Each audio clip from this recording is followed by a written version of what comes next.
各位观众朋友，大家好，我要收看《高高讲哈话》。基本移民出来的关系两位就会挑楼盖，两位呢就会跟书店，你看。文化新传为己任，这边的书店老板啊，他不是关西人哦，可是他以文化新传推广读书风气为自己的责任。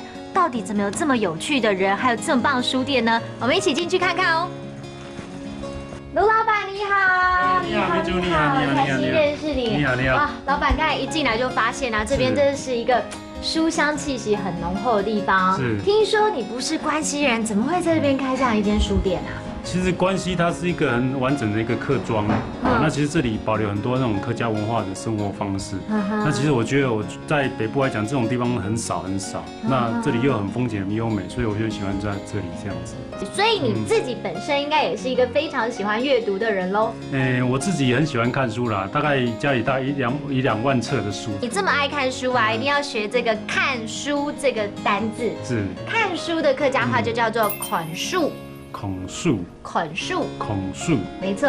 所以，而且因为关西这边啊，都是讲海陆的客家人。下一次你邀他们进来的时候，就说进来，一起来孔树。我发现这边不但很多书，这个建筑、这墙壁也非常特别。其实红砖屋的客家话讲法，我要再教你转耳翁。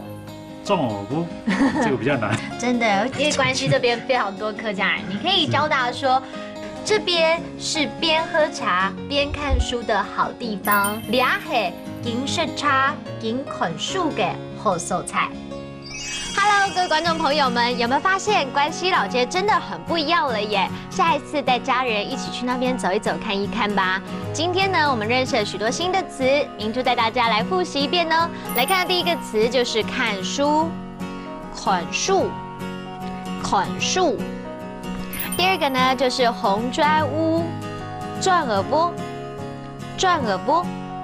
第三个，我们来学一整句话哦。来看这句话就是：这是边喝茶边看书的好地方。俩是边吃茶边看书的好素材。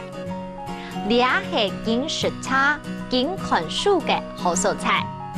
关西老街值得你一游，下一次带家人去看看吧。我们下次见喽，拜拜。